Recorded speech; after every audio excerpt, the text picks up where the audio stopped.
ปรีพบแสงสว่างส่องทางสร้างความดี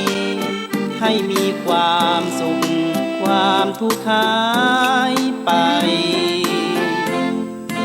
ธรรมจาริก ธรรมจาริก ธรรมจาริก ธรรมจาริก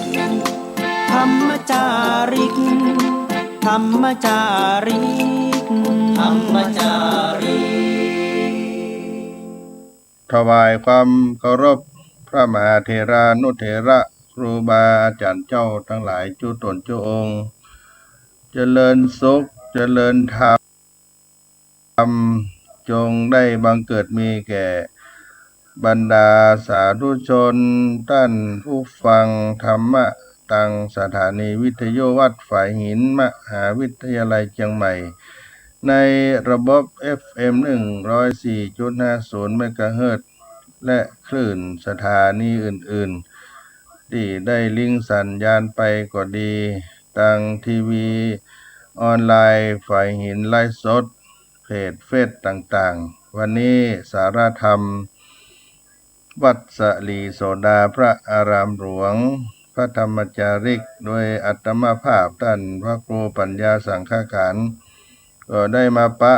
พบท่านผู้ฟังทั้งหลายได้ตกวันที่22พฤศจิกายนพุทธศักราช2565วันนี้เป็นวันอังคารเนาะศรัทธาญาติโยมที่ผ่านมาอาตมาภาพก็ได้เดินทางไปศาสนกิจของงานพระธรรมจาริกได้ไปติดตามพระเดชพระคุณประธานคณะพระธรรมจาริกได้เดินทางเข้าไปเยี่ยมเยือนพระธรรมจาริกวัดพระธรรมจาริกขวัญคีรีนอกตำบลบ้านร้องอำเภองาวจังหวัดลำปางซึ่งก็มีท่านนพรัตน์เป็นพระธรรมจาริกและโยมอรชาเป็นเจ้าหน้าที่ศูนย์จังหวัดลำปางชาวเขาจังหวัดลำปางได้ถวายการต้อนรับพร้อมด้วยศรัทธาชาวบ้านที่เป็นศรัทธาประจำอยู่วัดพระธรรมจาริกขวัญคีรีนอกหรือว่าบ้านแม่ลึงนอกเป็นหมู่บ้านกะเหรี่ยงที่อยู่ในหุบเขาอยู่ในดอยเดินทางไปถ้าเป็นช่วงเข้าพรรษาก็ลำบากน้อยหนึ่งถึงตอนนี้ก็ยังลำบากทางก็ยังมีเปอะมีโคลนกันอยู่ได้เข้าไปเยี่ยมเยียนพระเดชพระคุณท่านอาจารย์เจ้าคุณพระธรรมวชิราบดีบดีหรือท่านเจ้าคุณเจ้าวาดวัดเบญจมบพิตรท่านได้ดำรงตำแหน่งเป็นประธานคณะพระธรรมจาริกได้เข้าไปเยี่ยมเยียนก็มีผ้าห่มเครื่องอุปโภคบริโภคเครื่องใจปัจจัยได้มอบถวายให้ขวัญกำลังใจแก่ท่านนพรัตน์ที่ได้อยู่ประจำบ้านขวัญคีรีนอกช่วงนี้ชาวบ้านก็เกี่ยวข้าวเอาเฟืองกัน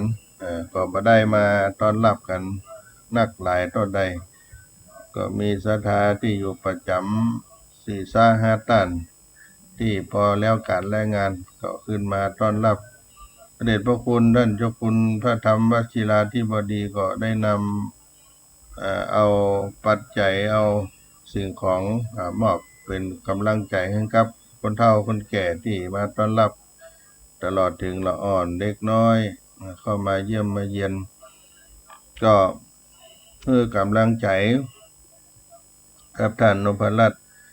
ใช้เวลาประมาณ1 ชั่วโมงก็ออกเดินทางไปบ้านขวัญคีรีนอกแต่ว่าช่วงนี้มันเป็นช่วงเข้าพรรษาออกมาหน้าหนาวก็มีฟ้าฝนตกก็ไป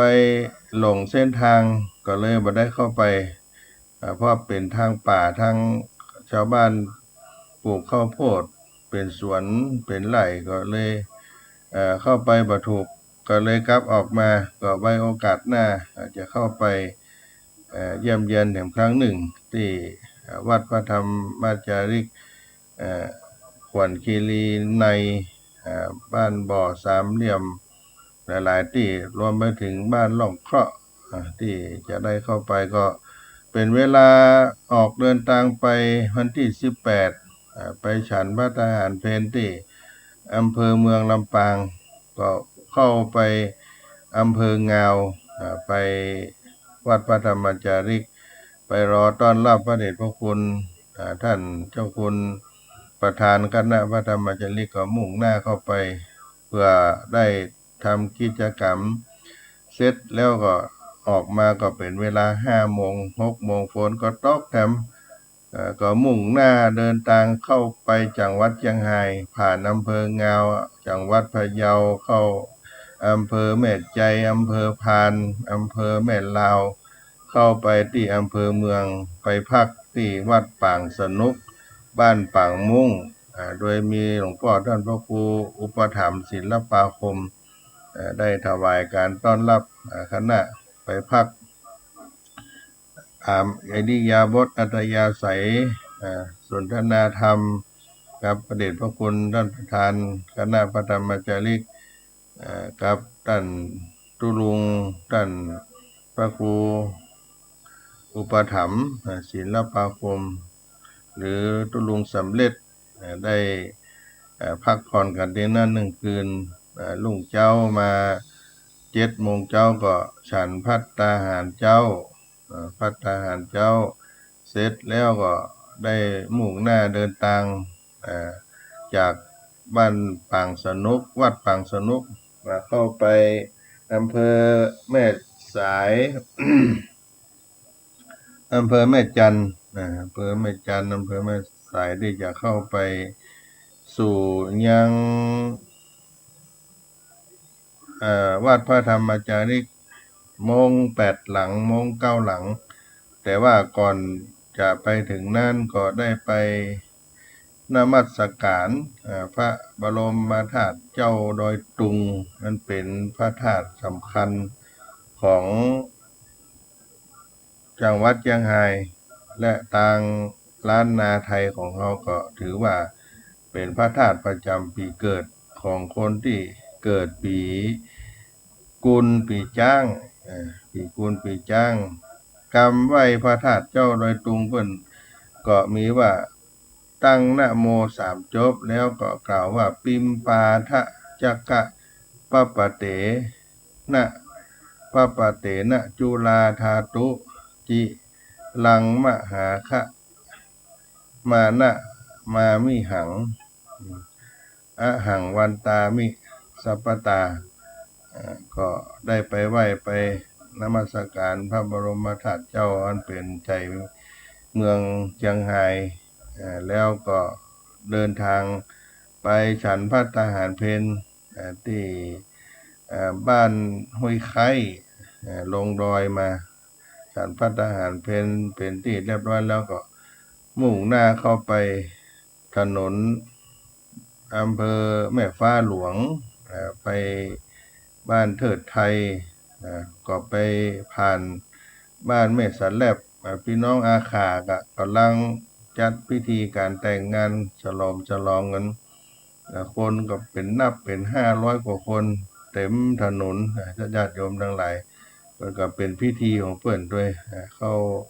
การแต่งงานทำพิธีของพี่น้องอาขาก็เข้าไปสู่บ้านมอง8 หลังก็พอบ่ายจ้อยเข้ามาก็ได้ไปพบปะกับเจ้าบ้านมีแก่นนำเจ้าพุทธซึ่งเป็นเผ่าอาขาได้มาต้อนรับเจ้าอาวาสพระธรรมจาริกเดินทางไปช่วยงานที่วัดพระธรรมจาริกยางคำนุก็มาได้ป้าพบกันเป็นบ้านมง8 หลังมีเผ่าอาขาเผ่ามูเซอร์จีนฮ่อพม่าเขาอยู่รวมกันนั้นติดเขตชายแดนพม่าที่อำเภอแม่ฟ้าหลวงนี่ก็ได้มอบ ผ้าห่มมอบผ้ากันหนาวถวายให้แก่พระธรรมจาริกโดยอาตมาภาพเดินทางร่วมท่านพระเดชพระคุณพระธรรมวชิราธิบดีพระครูปัญญาสังฆการท่านพระครูอุปถัมภ์ศิลปาคมท่านพระประหลัดสุชาติโตแล้วก็คณะผู้ติดตามก็เข้าไปจากนั้นก็ได้สนทนาธรรมล่ำลาจากอาสมบ้านมง8 หลังก็เข้ามาที่วัดพระธรรมจาริกบ้านมง9 หลังอยู่ห่างกันประมาณ6 กิโลได้ย้อนกลับมาที่วัดพระธรรมจาริกบ้านมง9 หลังอำเภอแม่ฟ้าหลวงก็มีพระอุวันเป็นชาวไทยใหญ่พม่าได้เป็นพระธรรมจาริกอยู่ประจำวันนั้นก็มีงานข่าวดำทางศรัทธาชาวบ้านได้เสียชีวิตก็ได้มาพบกันเมื่อยามบ่ายได้ถวายปัจจัยถวายผ้าห่มถวายเครื่องใช้บริโภคเพื่อให้กำลังใจครับพระธรรมจาริกอยู่2 รูปก็มีแก่นนำอยู่ประมาณ 4-5 ท่านได้มาร่วมต้อนรับที่วัดพระธรรมจาริกมง9 หลังก็เป็นประวัติศาสตร์ของหมู่บ้านเช่นเดียวกันที่บ้านมง9 หลังแต่เดิมมาก็เป็นฐานทัพการโรงฮอของทหารมีขุนซาเป็นแม่ทัพใหญ่ฮันสมัยโบราณก็ได้มีชนเผ่าไต้ใหญ่เผ่ามงเผ่าอาขาเข้าอยู่ผสมผสานกันไปก็ฮื้อขวัญฮื้อกำลังใจซึ่งกันและกันก็เป็นการฮื้อน้ำใจไมตรีความมีน้ำจิตน้ำใจที่มอบปันกันการอยู่ร่วมกันในสังคมอย่างสันติสุขก็จำเป็นต้องมีน้ำใจไมตรีต่อกันความมีน้ำใจไมตรีก็เป็นเรื่องที่ทุกคนเขาทำได้โดยบ่ต้องใช้ทรัพย์สินเงินทองอย่างมากมายเพียงแต่แสดงความเมตตากรุณาต่อเพื่อนมนุษย์โดยการช่วยเหลือเรื่องเล็กน้อยๆเท่านั้นก็เป็นการแสดงใจน้ำจิตน้ำใจให้กันและกันช่วยเหลือกันไปอุปถัมภ์บำรุงกันไปเป็นการช่วยสังคมของเขาให้ดีขึ้นก็เป็นการแสดงน้ำจิตน้ำใจการแสดงมีน้ำใจจึงบ่ได้มีการวัดกันด้วยเงินด้วยทองอย่างมากมายบางคนมีเงินนักแต่บ่ได้หมายความว่าคนนั้นจะเป็นคนมีน้ำจิตน้ำใจเพราะเขาอาจจะแรงน้ำใจก็ได้บางคนเป็นเศรษฐีแต่มีความตนีขี้จี้ทีเหนียวไม่อยากที่จะยอมช่วยเหลือสละเงินทองแบ่งปันช่วยเหลือผู้อื่นโดยที่ตนบ่ได้รับประโยชน์ตอบแทนถึงกันนั้นก็บ่ได้ถึงกันนั้นคนที่บ่ได้มีเงินทองมากมายเพียงแค่พอมีพอกินอาจจะเป็นคนมีน้ำจิตน้ำใจแบ่งปันให้คนเพื่อนรอบข้างของเราแต่คนทั้งหลายเพิ่นก็นิยมชมชื่นสำหรับคนที่มีน้ำใจนี้อยู่เสมอความมีน้ำใจนั้นก็ตรงกันข้ามกับความหันแก่ตัวขณะที่คนหันแก่ตัวก็มักจะคิดแต่ประโยชน์ส่วนตัวมาก่อนแต่แน่นอนคนที่มีน้ำใจจะคิดถึงประโยชน์ของส่วนรวมพ้องไม่มีน้ำใจความมีน้ำใจยังตรงกันข้ามครับความอิจฉาริษยาคนที่อิจฉาริษยาคนอื่นย่อมปรารถนาจะหันความล้มเหลวของผู้ที่ได้ดีกว่าแต่คนมีน้ำใจนั้นเมื่อหันคนอื่นได้ดีกว่าจะแสดงความยินดีมุทิตาและจะแสดงความยินดีด้วยอย่างจริงใจผู้มีน้ำใจจะนึกถึงผู้อื่นและจะพยายามช่วยเหลือผู้อื่นที่ด้อยโอกาสกว่าผู้มีน้ำใจก็จึงเป็นที่รักและต้องการของคนทั่วไปและเป็นคนมีคุณค่าต่อสังคมและที่สำคัญพวกเขาเหล่านั้นก็จะเป็นผู้ที่ ประสบความสำเร็จในการดำเนินชีวิตอย่างแน่นอนก็อย่างที่ได้กล่าวไว้ความมีน้ำใจจะบ่สามารถเกิดขึ้นในสังคมได้เลยหากบ่มีผู้ใดแสดงหรือกระทำมันขึ้นมาซึ่งถ้าหากเราอยากที่จะเป็นบุคคลนั้นบุคคลที่จะสร้างความมีน้ำใจให้แก่สังคมบุคคลที่จะปรารถนาอยากให้สังคมของตนเองและผู้อื่นมีความสุขนั้นทำได้บ่ยากเลยมันอยู่ที่ความคิดความรู้สึกและหัวใจของเราเองเท่านั้นที่จะสั่งให้ตัวเองลงมือทำเราอาจจะฝึกตนเองให้เป็นคนมีน้ำใจได้ก็มีอยู่หลายข้อดังเช่น1ควรเอาใจเปิ้นมาใส่ใจเราเอาใจเขามาใส่ใจเราคิดถึงหัวจิตหัวใจคนอื่นและแสดงต่อผู้อื่นเหมือนที่เราต้องการให้คนอื่นแสดงต่อเราและทำดีต่อคนอื่นด้วยบ่หวังผลตอบแทนเพราะว่าความดีนั่นจะเป็นเพียงสิ่งเล็กน้อยหรือสิ่งที่ยิ่งใหญ่ก็ตามแม้ผู้อื่นบ่ได้รับรู้กันทุกคนแต่หัวใจของเราก็รับรู้อยู่เสมอ2ควรเป็นผู้ให้มากกว่าผู้รับและบ่หวังว่าคนอื่นจะต้องมาให้เราเสมอ3ควรแสดงน้ำใจกับคนรอบข้างส่วนแสดงน้ำใจกับคนรอบข้างเมื่อมีเวลามีโอกาสได้ไปที่อื่นที่ไกลที่ใกล้ก็ตามก็มีของฝากเล็กๆน้อยๆมาติดตีนติดมือมาฝากคนที่อยู่ใกล้ชิดรู้จักเป็นญาติเป็นมิตรเฮานั่นก็เป็นการแสดงน้ำใจต่อกันเพราะแม้อาจจะเป็นสิ่งเล็กๆน้อยๆแม้จะบ่ต้องใช้เงินทองมากมายแต่เป็นสิ่งที่ได้มีค่ามากกว่าสิ่งนั้นก็คือน้ำใจที่เรามีให้กับคนที่เราได้ให้ไป4ควรเสียสละกำลังทรัพย์สติปัญญากำลังกายและเวลาให้ผู้ได้รับความเดือดร้อนเท่าที่เราพอจะทำได้โดยบ่ถึงกับต้องลำบากแก่ผู้อื่นให้กับผู้ที่ต้องการพึ่งพาอาศัยเราโดยเป็นการกระทำที่บ่หวังผลตอบแทนอันที่5ก็ควรมีนิสัยเอื้อเฟื้อช่วยเหลือเกื้อกูลต่อเพื่อนบ้านเช่นไปร่วมงานพิธีต่างๆงานแต่งงานงานขึ้นบ้านใหม่งานมงคลต่างๆงานนวมงคลงานศพงานตายทำบุญเหล่านี้ก็เท่าที่เราได้ไปขอก็จะหันว่าเรานั้นมีน้ำจิตน้ำใจและจะสามารถเชื่อมไมตรี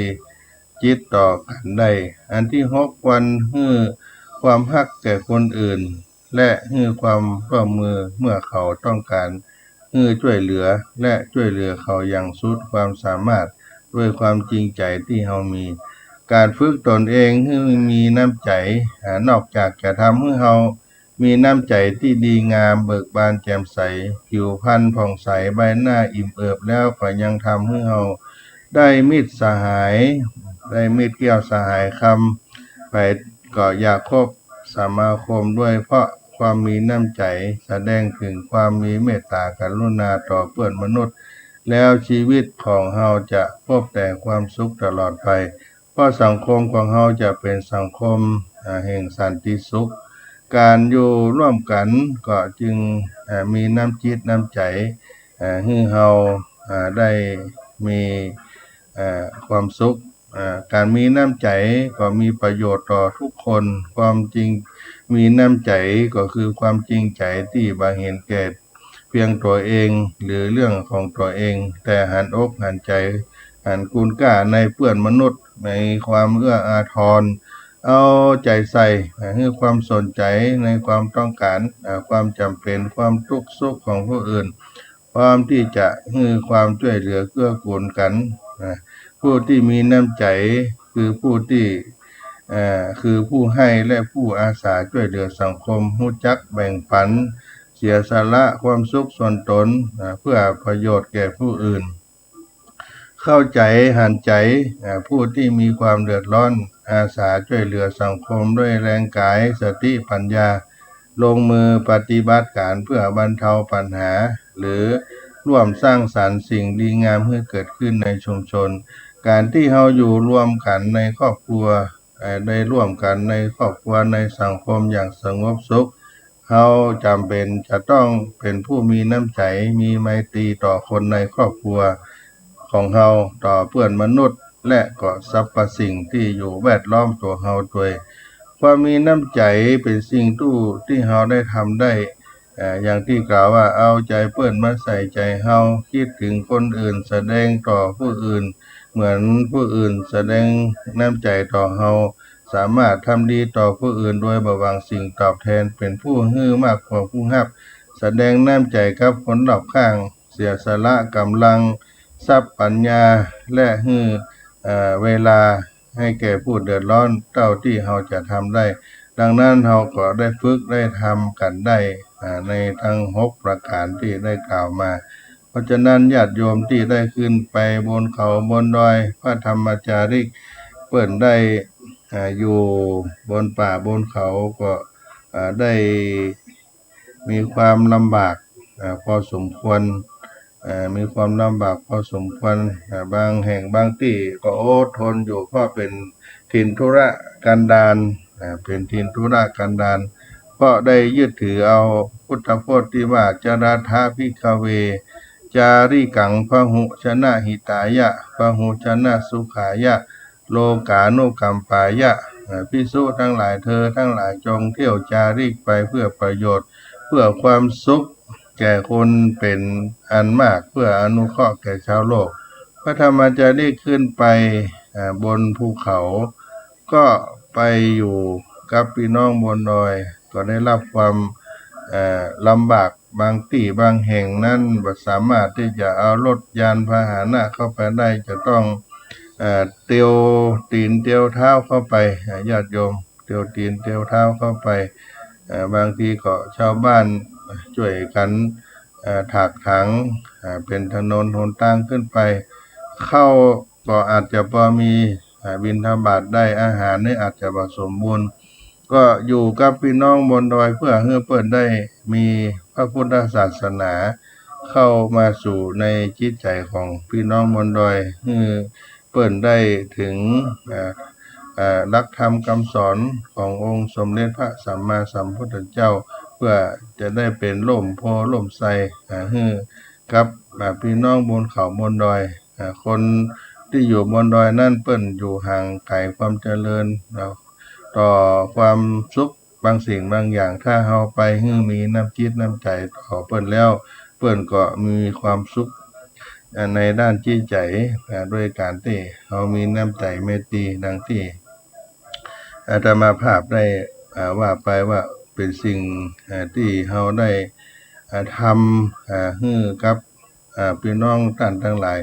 เป็นอริยทรัพย์อย่างหนึ่งญาติโยมบุญกุศลก็คืออริยทรัพย์ได้ทำบุญได้สร้างกุศลที่เฮาได้สร้างบุญบารมีเป็นการสั่งสมเพื่อให้ความร่มเย็นเป็นสุขแก่เฮาท่านทั้งหลายเจ้าโลกรู้จักแต่การทำการค้าเพื่อเพิ่มทรัพย์สมบัติเก็บไว้ให้ลูกให้หลานแต่บ่รู้จักสั่งสมบุญบารมีเพื่อให้ความร่มเย็นเป็นสุขแก่บุตรหลาน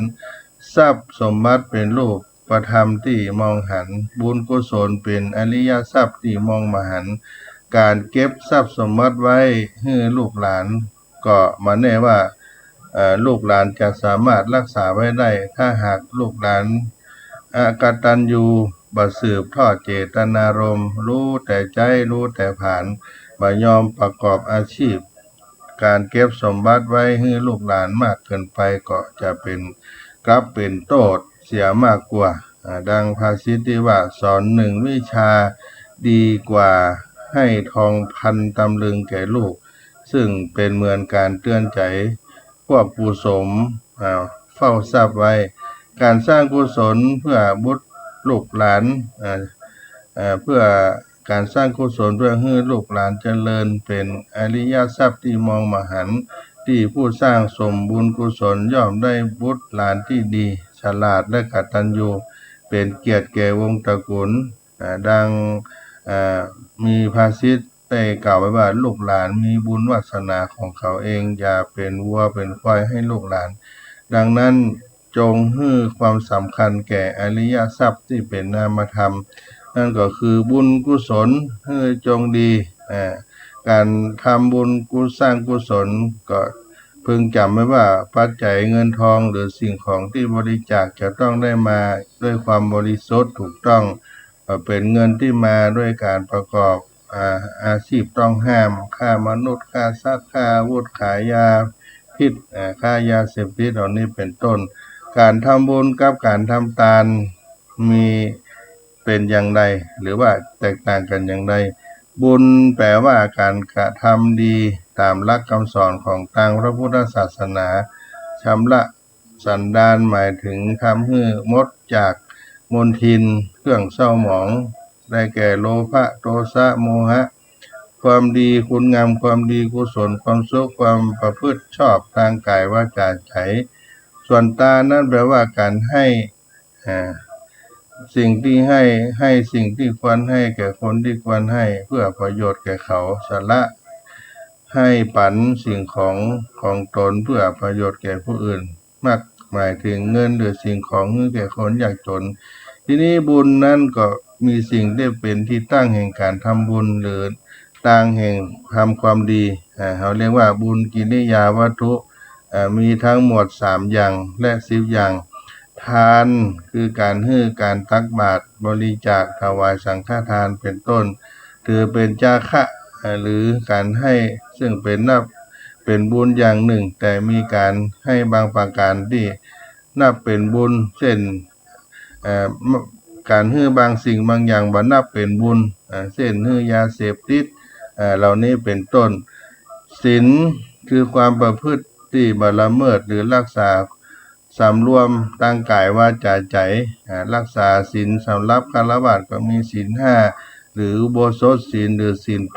8สูงขึ้นไปแถม3ข้อแล้วก็ภาวนาคือการอบรมจิตอย่างสมถะและทางวิปัสสนาเรียกว่าวิปัสสนาภาวนาคือสติรู้ถึงรูปนามทั้ง3ข้อข้างต้นนี้รวมเรียกว่าบุญกิริยาวัตถุ3นอกจากนี้บุญก็ยังมีแถม7อย่างตามอัตถกถาหรือข้อปลีกย่อยนอกเหนือจากพระไตรปิฎกอันได้แก่อัปปัจจยานะความเป็นผู้นอบน้อมต่อผู้ที่ควรนอบน้อมวายาวัจจะความขวนขวายในกิจหรืองานที่ควรทำอันที่6นั้นปฏิตานะการให้บุญที่ตนถึงแล้วแก่คนอื่นเช่นการอุทิศส่วนกุศลหยาดน้ำหมายตาลอันที่7ปัตตานุโมทนาการยินดีในบุญที่ผู้อื่นถึงพร้อมแล้วเช่นเป็นอาหารผู้อื่นทำบุญตักบาตรก็ดีเฮาก็พลอยปราบปลื้มปิติยินดีกล่าวอนุโมทนาเพียงตัวนี้ก็ได้บุญแล้วแต่แน่นอนว่าการเป็นผู้กระทำบุญเองด้วยจิตอันเป็นกุศลย่อมส่งผลให้มากกว่าผู้ที่กล่าวเพียงอนุโมทนาสาธุตอนนั้นอันที่8ต่อมาธรรมสวนะคือการฟังธรรมไม่ว่าจะฟังโดยตรงหรือท่านผู้ฟังได้ฟังจากสื่อสารวิทยุโทรทัศน์ทีวีออนไลน์ต่างๆนานาเหล่านี้เป็นธรรมสวนะการฟังธรรมอันที่9ธรรมเทศนาหรือการแสดงธรรมเมื่อได้ศึกษาธรรมแล้วก็จะเอามาถ่ายทอดให้แก่ผู้อื่นดังที่ครูบาอาจารย์เปิ้นได้นำเอาธรรมะสาระต่างๆเอามาปั่นมาฝากพี่น้องดังสถานีวิทยุที่ได้ฟังกันทุกวันนี้เป็นต้นอันสุดท้ายที่10เพิ่มมาทิฏฐุชุกรรมคือการกระทำความหันให้ตรงหรือสัมมาทิฏฐินั่นเองจากบุญกิริยาวัตถุ3มันเป็นหลักใหญ่ของบุญซึ่งประกอบด้วยทานศีลภาวนามาถึงบุญแถม7อย่างรวมแล้วก็เป็นบุญกิริยาวัตถุ10สามารถจัดแบ่งเป็นหมวดหมู่เพื่อเข้ากับ บุญกิริยาวัตถุสามก็ได้แก่ทาน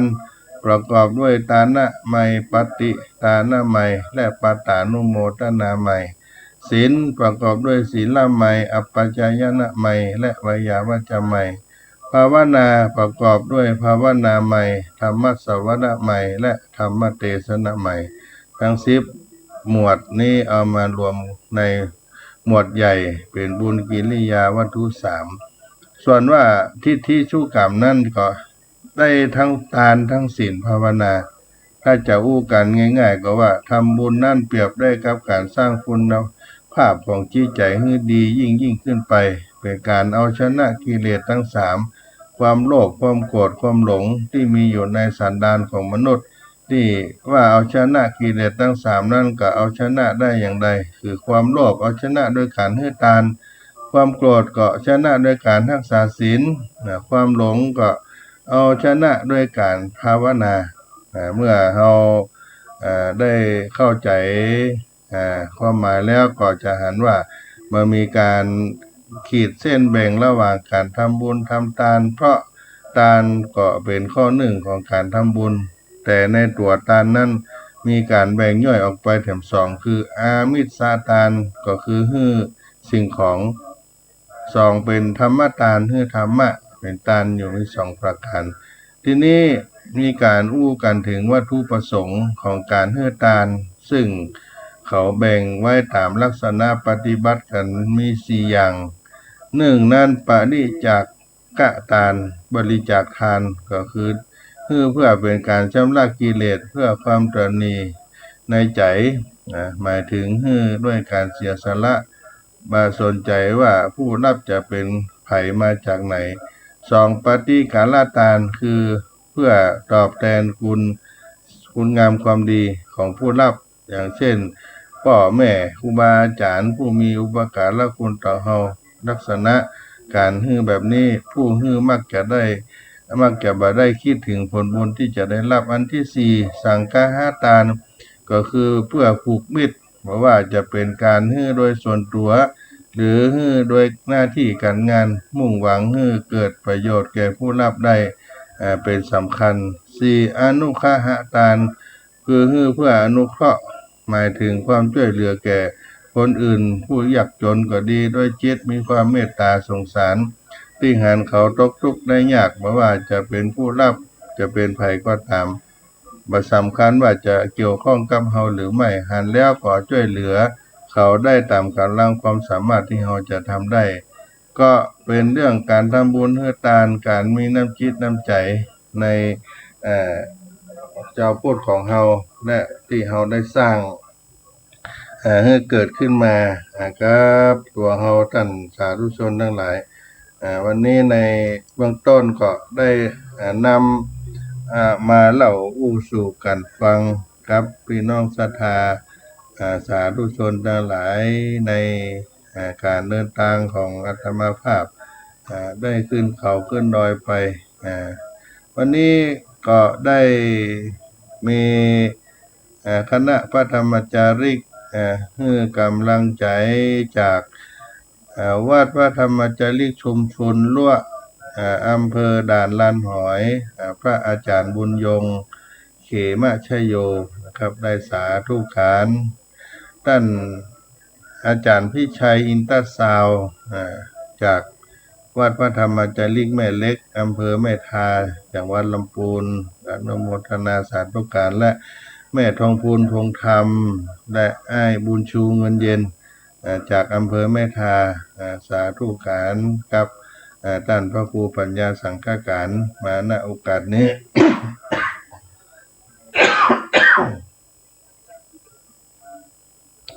ตรงนี้ก็พักกันสักกรรมเนาะอากาศบนเขาบนดอยเย็นลงมาเมืองเชียงใหม่ก็เป็นวัดเป็นไอเรื่องเล็กน้อยๆก็ขออภัยท่านผู้ฟังเป็นเนาะพักได้เอาฟังกีตาร์ธรรมกันสักกรรมก่อนจะได้มาพบกันในช่วงที่2ของรายการในสาระธรรมวัดสลีโสดาพระอารามหลวงโดยธรรมภาพท่านพระครูปัญญาสังฆการได้ มาดำเนินรายการพบปะกับพี่น้องท่านคนฟังในสารธรรมบัดสลีโสดาถึงช่วงใต้รายการพบกับท่านผู้ฟังทั้งหลายอาตมาภาพได้ขึ้นไปจังหวัดเชียงรายไปที่บ้านพี่น้องบนดอยเนาะศรัทธาญาติโยมบ้านมงเก้าหลังบ้านมง8หลังก็ไป เยี่ยมเยียนเพื่อให้กำลังจิตกำลังใจครับพี่น้องบนเขาบนดอยตลอดถึงพระธรรมจาริกที่ได้อยู่ประจำในบนเขาบนดอยก็ได้รับความลำบากพอสมควรเนื่องจากการเดินทางก็ดีการที่ได้เข้าไปอยู่กับพี่น้องบนดอยนั่นก็ถือว่าต้องใช้เมตตาธรรมความอดทนเป็นอย่างยิ่งกว่าจะขึ้นไปอยู่ด้วยกันได้ ก็ได้มีโอกาสที่ว่าได้ไปนมัสการพระบรมธาตุเจ้าดอยตุงเป็นพระธาตุสำคัญของเมืองเชียงรายมีความสวยสดงดงามที่ได้ขึ้นไปก็ได้ไปนมัสการได้ไปไหว้ไปศาพระบรมธาตุเจ้ามีดอกไม้ธูปเทียนเครื่องสักการะบูชาเข้าไปไหว้ก็ได้กล่าวคำไหว้ว่าปิมปาทัสสะคะปะปะเตนะจุลาธาตุจิรังมะหากะมานะมามิหังอาหังวันตามิสัปปตาก็เป็นคำไหว้พระธาตุเจ้าดอยตุงซึ่งก็ถือ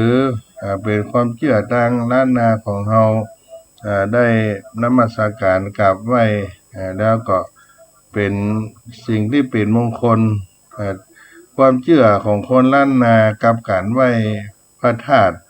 นักกษัตริย์ประจำปีเกิดก็จะเล่าสู่กันฟังกับญาติโยมทั้งหลายภายหลังที่องค์สมเด็จพระสัมมาสัมพุทธเจ้าได้เสด็จดับขันธะปรินิพพานไปแล้ว